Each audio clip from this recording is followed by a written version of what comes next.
நீங்கள் என்ன தான் நீங்கள் பிளான் பண்ணி ப்ரீ பிளான்டாக நீங்கள் பண்ணாலும் கண்டிப்பாக நீங்கள் வந்து இந்த தேதிகளை மேட்ச் பண்ணி பார்க்கும்பொழுது அவங்க அப்பா அம்மா தந்தை தாய் வழி கர்மா நமக்கு வரல, அந்த எண்ணிலேருந்து நமக்கு வரல, அந்த குழந்தைக்கு கண்டிப்பாக அவங்களோட அப்பா அம்மா இல்லை இவரோட அப்பா அம்மா யாராவது ஒரு பிறந்த தேதியிலையோ மாதத்திலேயோ வருடத்திலேயோ அந்த நம்பர் வந்து 20 குணங்கள் இருக்கு. அந்த 20 குணங்கள்ல எனக்கு 15 குணம் வந்து கெட்ட குணமாக இருக்கு, கெட்ட வைப்ரேஷனா இருக்கு, 5 மட்டும் தான் நல்லா இருக்கு அப்படின்னா மதியால் வெல்லக்கூடிய ஒரு விஷயம்னு இருக்கு. முதல் வந்து புரிதல். அந்த புரிஞ்சுக்கிட்டோம்னா நமக்கு கர்மாவை பத்தி கவலை இருக்காது. அதுக்கப்புறம் எப்படி அதை வந்து மதியால வெல்லலாம்.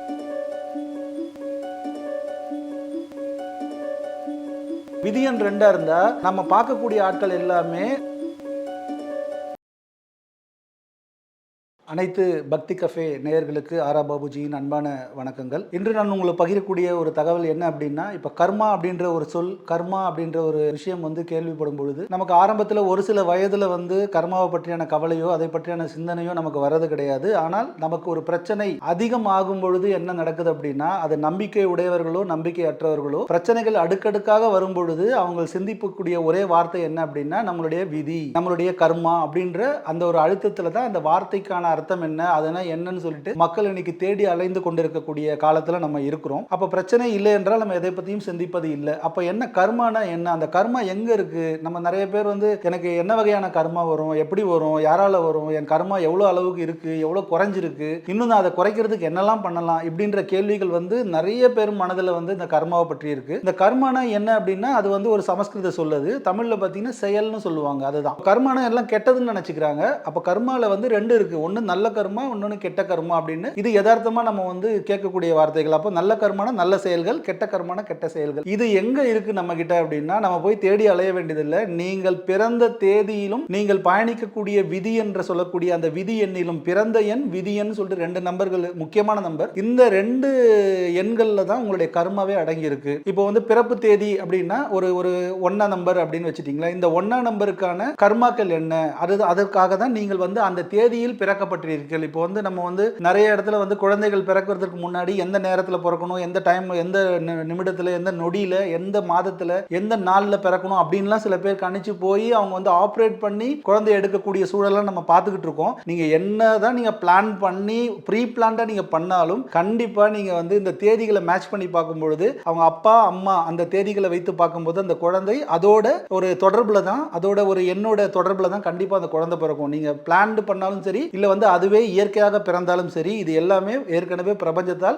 டிசைட் பண்ணப்பட்டது அப்படின்ற ஒரு விஷயம். அப்போ அந்த கர்மாக்கள் இருந்து நம்ம தப்பிக்கலாம் முடியாது. அப்போ என்ன ஆகும்னா, சோ உங்க பிறந்த தேதி அப்படின்னா அதுல வந்து 2 விஷயம் இருக்கும், நல்ல விஷயம் இருக்கும், கெட்ட விஷயம் இருக்கும். அதாவது எப்படின்னா நல்ல குணங்கள் இருக்கும், கெட்ட குணங்கள் இருக்கும். அப்போ நல்ல குணங்கள் என்பது நமக்கு நல்ல கர்மாவை கொண்டு வரதுக்கான வாய்ப்புகள் இருக்கு. இதுலயே கெட்ட குணங்கள் இருந்துச்சுன்னா அது கெட்ட செயல்களை நம்ம செய்யும். அதனால என்ன ஆகும்னா கெட்ட பலன்கள் நமக்கு கிடைக்கக்கூடியதா அந்த கெட்ட கர்மான்னு சொல்றோம். இது நம்ம மட்டும் கிடையாது. இப்போ நம்மளுடைய தாய் தந்தை இருக்காங்க இல்லையா, அவங்களுடைய வைப்ரேஷனும் நமக்கு எடுத்துட்டு வந்திருந்தோம். உதாரணத்துக்கு வந்து ஒரு தந்தை இருக்காரு, அவருக்கு வந்து 5 எண் வருதுன்னு வச்சுங்க. இப்போ தாய் இருக்காங்க, அவங்களுக்கு ஒரு 8 எண் வருது, பிறப்பு எண் 8 இருக்கு, இவருக்கு பிறப்பு எண் 5 இருக்கு அப்படின்னா, இல்ல விதியன் வந்து 4 இருக்கு, விதியன் இங்க 2 இருக்கு, கிழமை எண் இங்க 3 இருக்கு, கிழமை எண் இங்க 9 இருக்கு அப்படின்னா ஒரு 3 நம்பர் வந்து அசோசியேட் ஆகும். ஆக்சுவலா இந்த 3 நம்பர்ல ஏதாவது ஒரு விதியன்னோ இல்ல கிழமை எண்ணோ பிறப்பு எண்ணோ கண்டிப்பாக அவங்க பிறக்கக்கூடிய ஆண் குழந்தையாக இருந்தாலும் பெண் குழந்தையாக இருக்கும் இருந்துச்சு அப்படின்னா, அப்ப தந்தை வழி கர்மாவையும் தாய் வழி கர்மாவையும் சேர்த்து எடுத்துட்டு வரக்கூடிய வாய்ப்புகள் அதிகமா இருக்கு. சப்போஸ் தந்தை தாய் வழி கர்மா நமக்கு வரல, அந்த எண்ணில இருந்து நமக்கு வரல, அந்த குழந்தைக்கு கண்டிப்பாக அவங்களோட அப்பா அம்மா இல்ல இவரோட அப்பா அம்மா யாராவது ஒரு பிறந்த தேதியிலையோ மாதத்திலேயோ வருடத்திலேயோ அந்த நம்பர் வந்து இந்த குழந்தைக்கு அசோசியேட் ஆகிருக்கும். நீங்க வேணா கால்குலேட் பண்ணி பார்க்கலாம். உங்க தாய் தந்தை பிறந்த தேதி மாதம் வருடம் வைத்து உங்களுடைய பிறந்த தேதி மாதம் வருடம் வைத்து நீங்க வந்து அது பிறப்பு எண் விதி எண்லாம் இருக்கு, நியூமராலஜில நீங்க போய் சர்ச் பண்ணீங்கன்னா வரும். இந்த பிறப்பு எண் விதி எண் கிழமை எண் இதெல்லாம் கண்டுபிடிச்சு போட்டீங்கன்னா நீங்க கனெக்ட் பண்ணி பாருங்க, அப்பாவோட கர்மா அதிகமா இருக்கா, அம்மாவோட கர்மா அதிகமா இருக்கா, இல்ல என்னோடதையே வந்து தனிப்பட்ட முறையில் கர்மாக்கள் இருக்கா அப்படின்றத நீங்க தெரிஞ்சுக்கலாம். அப்ப தெரிஞ்சிட்டோம் அப்படின்னா நமக்கு வந்து மனம் வந்து ஏற்றுக்கொள்ளக்கூடிய ஒரு தன்மை வந்துடும். அப்ப கர்மாவை நம்ம எவ்வளவு அக்செப்ட் பண்ணிக்கிறோமோ, எந்த அளவுக்கு நம்மளால வந்து ஒரு ஸ்ட்ரென்த் இருக்கு அதை அக்செப்ட் பண்ண ஆரம்பிக்கும் போது ஆட்டோமேட்டிக்கா என்ன ஆகும்னா அந்த கர்ம வினைகள் அதை வந்து குறைய ஆரம்பிச்சிடும். அதாவது என்ன, இப்போ நமக்கு வந்து நல்ல விஷயம் நடக்குது அப்படின்னா நம்ம ஏத்துக்கிறோம், அது நல்ல கர்மா, அதை நம்ம அக்செப்ட் பண்ணிக்கிறோம். ஆனா ஒரு கெட்ட விஷயம் நடக்கும்போது நம்மளால ஏத்துக்க முடியல, அதை நம்ம புறந்தள்ளுறோம். அப்படி புறந்தள்ளும் போது என்ன ஆகும்னா அந்த கர்மாவோட வேல்யூ வந்து இன்னும் கூட ஆரம்பிச்சிடும். அப்ப கெட்ட கர்மாக்களோட வெயிட்டேஜ் அதிகமாயிடும். நல்ல கர்மாக்கள்லாம் நீங்க அக்செப்ட் பண்ணிக்கிறீங்க இல்லையா? சோ இந்த அக்செப்டன்ஸ் கெட்ட கர்மாவுக்கும் வரணும் அப்படின்றதுக்கு என்னன்னா, முதல்ல உங்களை பற்றியான உங்கள் பிறந்த தேதியில் இருக்கக்கூடியது, உங்களுடைய விதி என்ன சொல்லக்கூடியது, உங்களுடைய கிழமை எண்ணில் இருக்கக்கூடியது, உங்களுடைய பெயர் எண்ணில் இருக்கக்கூடிய நம்பர்ஸ் எல்லாமே அதுக்கான காரகத்துவம், அதுக்கான பிளானட்ஸோட ஒரு விஷயம் தான் இந்த கர்மாவாக செயல்படுது. அப்படி பார்க்கும் பொழுது ஓகே, இப்போ நம்ம ரெண்டு அப்படின்னாவே உங்களுக்கு நல்லா தெரியும். 2ஆம் தேதி பிறந்தவங்க 29, 11, 20 இவங்கெல்லாம் 2க்கு வருவாங்க. அப்ப 2ல என்ன நல்ல கர்மா இருக்கு, கெட்ட கர்மா இருக்குன்னு பார்க்கணும். இப்போ முழுவதும் 100% நல்ல குணங்களை கொண்டவர் இந்த உலகத்தில் பிறப்பதற்கு வாய்ப்புகள் கிடையவே கிடையாது. ஏன்னா இது வந்து பூமியில வந்து வாழ்க்கை வந்துச்சுன்னா அப்படிதான் வரும். அந்த வந்து ஏன்னா நம்ம வந்து அதனாலதான் பூமியில பிறக்கப்படுறோம், அடிக்கடி பிறக்கப்படுறோம். பிறக்கப்பட்டு ஆன்மா உடலை மாற்றிக்கொண்டு ஒரு காலகட்டத்தில் வரும்பொழுதுதான் ஜீவமுக்தி, ஜீவ சமாதி அப்படின்றதெல்லாம் அது ஒரு ஸ்டேஜ். அது எத்தனை பிறப்பு உங்களுக்கு இருக்குன்னு தெரியாது. அப்போ பூமி என்பது நமக்கு வந்து ஒரு ட்ரைனிங் மாதிரி. இதுல வந்து நம்ம சரியா நடந்துக்கிறோமா, சரியா நடந்துக்கலையா அப்படின்றத வச்சுதான் உங்களுடைய கணக்குகள் வந்து ஆகாய பதிவேடுல பதிக்கப்படும் அப்படின்னு சொல்றாங்க. அப்போ 2ல பிறந்தா ஓகே 100% குணங்கள் நல்லா இருக்குமா அப்படின்னா கிடையாது. அதுல பிளஸ் ஆன குணங்கள்லாம் இருக்கு இல்லையா, அந்த குணங்களை வெளிப்படுத்தும் போது அது நல்ல செயலாக மாறுகிறது. அப்ப நல்ல கர்மவாக மாறுகிறது. அதன் போல உங்களுக்கும் அதே மாதிரி செயல் வந்து என்ன நீங்க கொடுக்குறீங்களோ அது அப்படியே வர ஆரம்பிக்கும். இதே வந்து அந்த 2க்கு வந்து கெட்ட குணங்களும் இருக்கு, கெட்ட பலன்களும் இருக்கு. அந்த விஷயத்தை மட்டும் நீங்க வெளிப்படுத்த ஆரம்பிச்சீங்கன்னா அதுக்கு ஏற்ற மாதிரி விஷயங்கள் தான் உங்களை தேடி வரும். அப்போ உங்களோட ஒவ்வொருத்தரோட பிறந்த தேதியோட வலிமை என்ன அப்படின்னு நீங்க வந்து எளிதாக இந்த எண் கணிதம் சொல்லக்கூடிய அந்த சாஸ்திரத்துல எளிதாக புரிஞ்சுக்கலாம். அப்படி புரிஞ்சுக்கிட்டு நீங்க அக்செப்ட் பண்ணிட்டீங்கன்னு வச்சுங்களேன், அதுக்கப்புறம் வந்து எனக்கு ஏன் மட்டும் இப்படி நடக்குது, எனக்கு ஏன் மட்டும் ஏன் இப்படி நடக்குது அப்படின்ற கேள்வி வராது. அப்ப என்ன ஆகும்னா நீங்க வந்து ரொம்ப தெளிவாயிடுவீங்க, ரொம்ப விழிப்புணர்வு ஆயிடுவீங்க. சோ அப்போ இந்த கர்மாவை வந்து நம்ம வெளியில போய் கேட்க வேண்டிய அவசியம் இல்லை.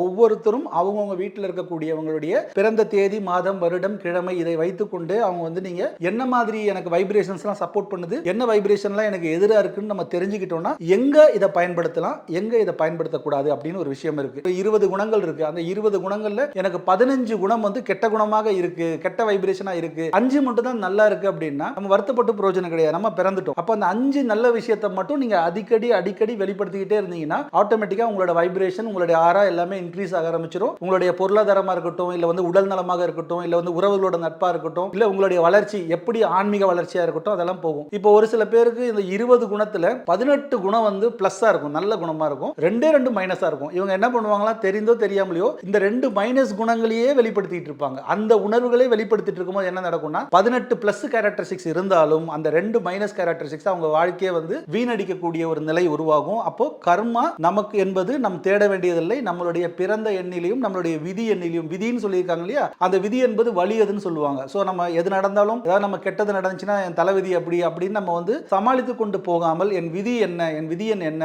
6 இருக்கா, எப்படி எல்லாம் நம்மளுடைய ஆட்கள் நம்ம கிட்ட வரவங்களாம் எப்படி இருப்பாங்க, விதி எண் 3 இருக்கா, அவங்க எல்லாம் எப்படி இருப்பாங்க, விதி எண் 5 இருக்கா, என்ன மாதிரி நமக்கு நம்மளுடைய சோர்ஸ் எப்படி இன்க்ரீஸ் ஆகுதா இல்லையா அப்படின்னு நம்ம சந்திக்கக்கூடிய ஆட்கள் எல்லாமே நம்மளுடைய விதிப்படியான ஆட்களை தான் நம்ம சந்திப்போம். அப்போ அந்த விதியை மதியால் வெல்லக்கூடிய ஒரு விஷயம்னு இருக்கு. முதல் வந்து புரிதல். அந்த புரிஞ்சுக்கிட்டோம்னா நமக்கு கர்மாவை பத்தி கவலை இருக்காது. அதுக்கப்புறம் எப்படி அதை வந்து மதியால வெல்லலாம் அப்படின்ற யுக்திகளும் நம்ம தெரிஞ்சு வச்சுக்கிட்டோம் அப்படின்னா கண்டிப்பாக இந்த கர்மா அப்படின்றத வச்சு நம்ம பயப்பட மாட்டோம். நல்ல கர்மாவா பயன்படுத்தி நல்ல கர்மாவா நம்ம டெவலப் ஆயிட்டு போயிட்டே இருக்கலாம். அதே மாதிரி நம்ம முன்னோர்களோட கர்மா, அப்பாவோட தந்தையோட தாயோட தெரிஞ்சிருச்சுன்னா அதை வச்சு ஓகே இதனாலதான் எனக்கு இப்படி நடக்குது, எனக்கு ஒரு காரியம் தள்ளி போயிட்டு இருக்கு அப்படின்னா என்ன நடக்கும், எந்த காரியம் நான் அப்ளை பண்ணாலும் எனக்கு லேட் ஆகுதுன்னு சொல்லிட்டு மன வருத்தத்தில் இருக்கவங்க இருப்பாங்க. அவங்களுக்குலாம் பார்த்தீங்கன்னா 8 விதியன் 8 இருந்துச்சுன்னா வலியும் வேதனைகளும் கொடுத்துட்டு இருக்கோம் அப்படின்றது நமக்கு வந்து தெரியணும். அதுக்கு நீங்க வந்து உங்களை பற்றியான தகவல் கொடுத்து தெரிஞ்சுக்கலாம். இல்ல எண் கடிதம் ரொம்ப எளிமையான சாஸ்திரம், அதை நீங்க படிச்சுக்கிட்டீங்கன்னா கூட உங்களுடைய வாழ்க்கைக்கு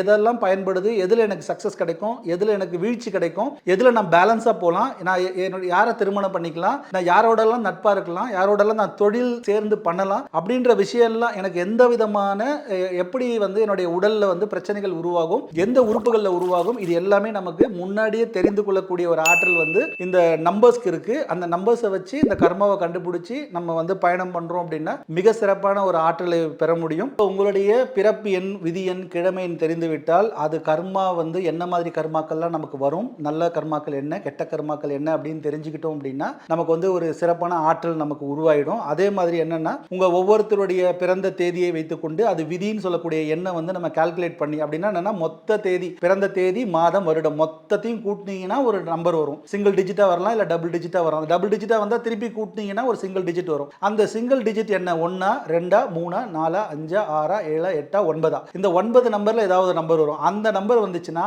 அதுக்கான ஆட்கள், அது மாதிரியான வந்து பாதை, அது மாதிரியான விதி, இது எல்லாமே நம்ம சந்திக்கக்கூடிய ஒரு சூழல் வரும். ஒரு உதாரணத்துக்கு நான் சொல்றேன். இப்போ சப்போஸ் விதியன் கூட்டி ஒண்ணா இருந்துச்சுன்னு வச்சுங்களேன், ஒண்ணு அப்படின்னாவே அரசு, அரசியல் பிரமுகர்கள் இவங்களுடைய ஆதரவு உங்களுக்கு கிடைக்கும். ஆதரவுனா நம்ம நல்ல ஆதரவாகவும் நினைக்கலாம், இல்ல கெட்ட விஷயங்கள் கிடைக்கிறதுக்கான வாய்ப்புகள் இருக்கு. நீங்க தொழில் செய்றவங்க தான் நிறைய கவர்மெண்ட் செக்டரோடையவங்க உங்களுக்கு வாடிக்கையாளர்களா இருப்பாங்க. இல்ல மீடியா செக்டர்ல இருக்கவங்க, கொஞ்சம் ஹையா மீடியால இருக்கவங்க உங்களுக்கு வந்து கஸ்டமர்ஸா இருக்கிறதுக்கு வாய்ப்பு இருக்கு. அதே மாதிரி அரசியல் பிரமுகர்களை வைத்து நீங்க வந்து டெவலப் ஆகலாம். இல்ல வேற ஏதாவது வீக்னஸ் இருந்துச்சுன்னா அந்த அரசியல் பிரமுகர்களால நீங்க மைனஸும் ஆக முடியும். ஏன்னா இது உங்களுடைய விதி. அந்த மாதிரி ஆட்கள், அந்த மாதிரி ஒரு வைப்ரேஷனே உங்களை தேடி வந்துகிட்டே இருக்கும். நீங்க எங்க போனாலும் உங்களை சுற்றி ஒரு கூட்டம் உருவாகி கொண்டே இருக்கும். நீங்க எங்க போனாலும் நீங்க தலைமை பதவி கேட்க வேணாம், ஆட்டோமேட்டிக்கா உங்களுக்கு ஒரு பொசிஷன், உங்களுக்கு ஒரு பொறுப்பு அந்த மாதிரி கொடுப்பாங்க. அந்த ஒண்ணு வந்து விதி என்ன இருந்துச்சு அப்படின்னா, நான் சும்மா ஒரு 2-3 பாயிண்ட் தான் சொன்னேன். நான் ஓவராலா கால்குலேட் பண்ணும்போது இந்த கர்மா என்னன்னு நம்ம கண்டுபிடிச்சிக்கலாம். சப்போஸ் 2 இருக்கு அப்படின்னா, 2ன்றது பாத்தீங்கன்னா எமோஷனல். நீங்க விதியன் 2 இருந்தா நம்ம பார்க்கக்கூடிய ஆட்கள் எல்லாமே மனம் சம்பந்தப்பட்ட எமோஷனலான பர்சன்ஸா நம்ம லைஃப்ல வருவாங்க. அது வந்து நம்ம தொழில் சார்ந்தாலும் சரி, இல்ல வந்து நம்ம வந்து குடும்பம் சார்ந்தா இருந்தாலும் சரி, நம்ம ஃப்ரெண்ட்ஸா இருந்தாலும் நமக்கு கனெக்ட் ஆகிறவங்க எமோஷனல், அந்த மாதிரி எமோஷனல் பாண்டிங் அதிகமாகும் போது என்ன ஆகும்னா,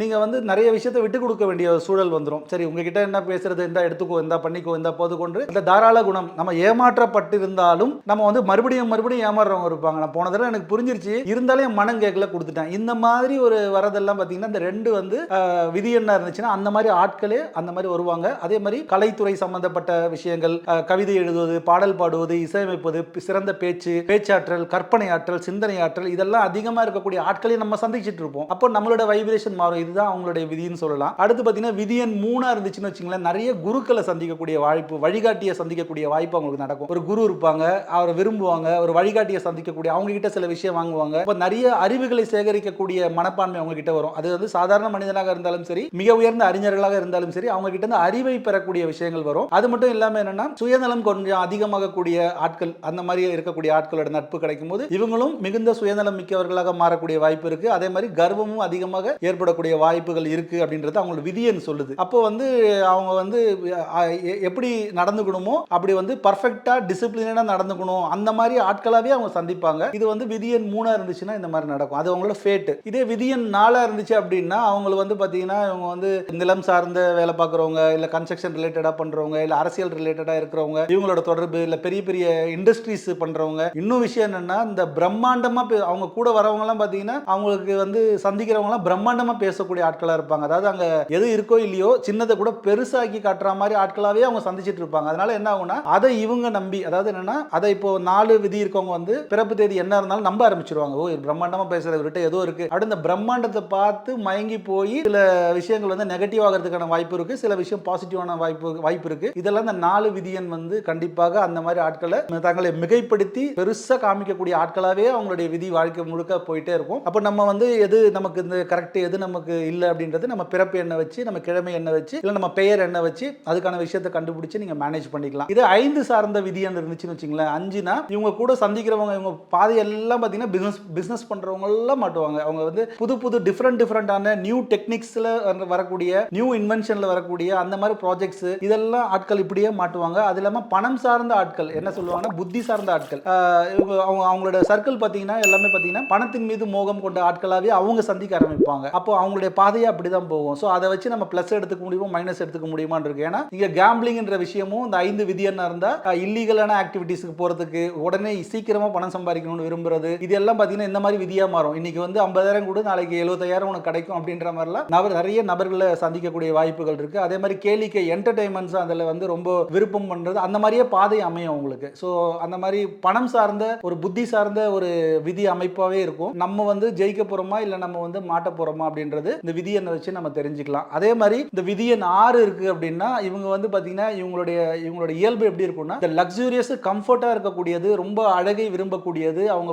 பார்க்கக்கூடிய ஆட்கள் எல்லாமே பார்த்தீங்கன்னா அந்த மாதிரி ஒரு சொசைட்டி பீப்புளாவே அவங்க பார்ப்பாங்க. அப்போ என்ன ஒண்ணா இவங்க மனம் என்கிட்ட இருக்கோ இல்லையோ, நம்ம சந்திக்கிறவங்க எல்லாமே ரொம்ப லக்ஸூரியஸ், ரொம்ப பியூட்டி, ரொம்ப கம்ஃபர்டபுளான பொசிஷன்ல இருக்கவங்கள நம்ம சந்திக்கிறோமே, நம்மளால ஆக முடியலையே அப்படின்ற மாதிரி நமக்கு தோணும். அப்போ விதியன் இருக்குன்னா கண்டிப்பா அந்த மாதிரி சோர்ஸ் நம்ம கிடைக்கும் போது எப்படி நம்ம யூட்டிலைஸ் பண்ணிக்கலாம், எப்படி அதை வந்து நம்ம வந்து பெருக்கிக் கொள்ளலாம் அப்படின்ற ஒரு வாய்ப்பை வந்து ஏற்படுத்திக்கிட்டு இருக்கோம். பெண்கள் மூலமாக நிறைய விஷயங்கள், நன்மையும் தீமையும் பெண்களால் அமையும் என்றது விதியன் 6. விதியன் 6 இருந்துச்சுன்னா நல்லது நடந்தாலும் நமக்கு வந்து பெண்கள் தான் சப்போர்ட் பண்ணுவாங்க, கெட்டது நடந்தாலும் நம்ம பெண்கள் தான் மாட்டுவோம். ஸோ இதெல்லாம் நமக்கு தெரிஞ்சிருச்சு அப்படின்னா நம்ம வந்து சில விஷயங்கள் வந்து இருக்கலாம். சொல்லலாம். ஸோ அப்போ அழகு சார்ந்த எல்லா பிசினஸ் பீப்புள்ஸும் உங்களுக்கு மாட்டுவாங்க. அதாவது லக்ஸூரியஸ், கம்ஃபர்ட், இன்டீரியர், இந்த மாதிரி வந்து எந்த ப்ராடக்ட்ல இருந்தாலும் அதை கொஞ்சம் மாடர்னா கொஞ்சம் அழகா கொண்டு வர விஷயங்கள் எல்லாமே இந்த விதியன் 6 இருக்கவங்க இந்த மாதிரி தொடர்பா உங்களுக்கு கிடைக்கும். அவங்க பாக்குறவங்க எல்லாம் அந்த மாதிரி இருப்பாங்க. ஸோ இதே வந்து விதியன் 7 இருந்துச்சுன்னு வச்சுங்களேன், இந்த அமானுஷ கலைகள் சொல்லக்கூடிய அந்த அக்கல் சயின்ஸ் சொல்லுவாங்க. ஸோ இப்போ இந்த மெஸ்மரிசம், ஹிப்னோட்டிசம், மந்திரம், மாந்திரிகம் அதெல்லாம் இருக்கு இல்லையா, அது பில்லி, சூனியம், இந்த மாதிரி கலைகள் இல்ல ஜோதிடம் கலந்த கலைகள், இவங்களுடைய பயணம் பார்த்தீங்கன்னா அந்த 7 இவங்களுக்கு நிறைய பேர் பார்த்தீங்கன்னா அது சம்பந்தமான ஆட்களாவே இவங்களுக்கு வந்து கண்ணில் தென்படுவாங்க. அது சம்பந்தமான சப்ஜெக்ட்லேயே இவங்களுக்கு இன்ட்ரெஸ்ட் வந்துட்டே இருக்குன்னா அதான் அவங்க விதி. அவங்க பார்க்குறவங்களே ஏதாவது வைப்ரேஷனை பற்றி பேசுவாங்க, ஏதாவது கடவுளை பற்றி பேசுவாங்க, ஏதாவது ஒரு நல்ல தீய சக்தியை பற்றி பேசுவாங்க. இப்படியே இருக்கும். அந்த 7 வந்து விதியா இருந்துச்சுன்னா இப்படி தான். அது ஆணா இருந்தாலும் பெண்ணா இருந்தாலும் அவங்களோட டிராவல், அவங்களோட விருப்பம் அதை நோக்கி போகும். அப்போ இதை நம்ம எப்படி பயன்படுத்தி கொள்ளலாம்? ஏன்னா விதி வலியுதுன்னு சொல்லிட்டேன். ஸோ அப்போ நம்ம அதை எப்படி வந்து நமக்கு பெனிஃபிட்டா ஆக்கிக்கலாம் அப்படின்றத நம்ம யோசிக்கணும். இந்த ஒரு பயணம் இருக்கும் 7 இருந்துச்சுன்னா. இதே 8 விதி என்ன இருக்கு அப்படின்னா, எது அவங்க நினைச்சாலும் எது அவங்க அப்ளை பண்ணாலும் கொஞ்சம் லேட் ஆகி அவங்களுக்கு வந்து ஒரு வெற்றியை கொடுக்கக்கூடியது. ஏன்னா விதி வலியதுன்றது 8 வந்து ரொம்ப பெரிய வலி வேதனைகள் வந்து அதிகமாக இருக்கக்கூடிய ஒரு விதி அது. அதே மாதிரி வந்து 8 அப்படின்னாவே நார்மல் மிடிலோட லோவர் மிடில் அண்ட் அதுக்கும் கீழே இருக்கக்கூடிய அந்த மக்கள் வந்து இவங்களுடைய வியாபாரத்தை பெருக்கிறதுக்கு அவங்க தான் உதவுவாங்க. அதாவது லக்ஸூரியஸோ இல்ல அப்பர் மிடிலோ இல்ல பார்ஷோ அவங்கெல்லாம் வந்து இவங்களுக்கு வந்து அந்த அளவுக்கு வந்து ஆர்டர்ஸோ பிசினஸோ கொடுக்க மாட்டாங்க. இவங்களுக்கு வந்து இவங்களுக்கோட கீழ்பட்டவர்களால இவங்களுக்கு நன்மை உண்டு அப்படின்றது தான் 8 அது கொண்டு போகும். அதே மாதிரி இவங்களுக்கு அந்த சந்திப்பு வரவங்கலாம் பார்த்தீங்கன்னா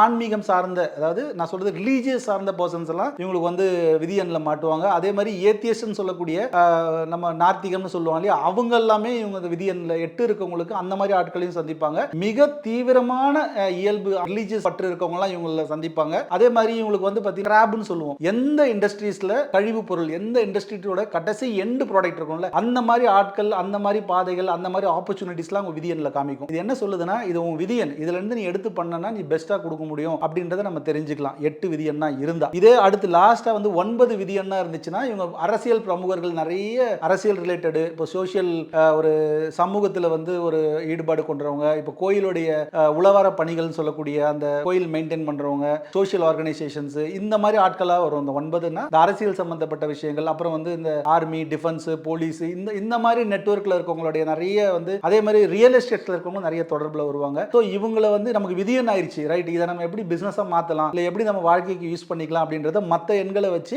இதுல எந்த செக்மெண்ட்டை நம்ம எடுத்தா டெவலப் ஆகலாம் அப்படின்றது எல்லாமே உங்க விதியன்ல தான் இருக்கு. அந்த விதியன் தான் என்ன சொல்றதுன்னா கர்மா அப்படின்றது 100% என் தரப்புல இருந்து நான் சொல்லுவேன். நீங்க ஒவ்வொருத்தரோட விதியன் எடுத்து பாருங்க, அதன்படி தான் உங்களோட பயணம் இருக்கும். அதை பற்றி மேலும் ஏதாவது விவரங்கள் வேணும் அப்படின்னா கண்டிப்பாக நீங்க தொடர்பு கொள்ளலாம். இந்த நிகழ்ச்சி இப்ப நான் சொல்லக்கூடிய விஷயங்கள், இந்த கர்மா, இந்த உங்களுடைய பிறப்பு விதியன், இதுல தான் மொத்த கர்மாவும் அடங்கி இருக்கு அப்படின்றதுல வந்து நான் தெளிவா சொல்லியிருப்பேன்ற ஒரு நம்பிக்கையோட பக்தி கஃபே நேயர்களுக்கு என்னுடைய நன்றிகள். இந்த வீடியோ உங்களுக்கு பிடிச்சிருந்தா லைக் பண்ணுங்க, ஷேர் பண்ணுங்க, கமெண்ட் பண்ணுங்க. மறக்காம பெல் பட்டனை கிளிக் பண்ணிட்டு பக்தி கஃபே தமிழ் சேனலை சப்ஸ்கிரைப் பண்ணிடுங்க.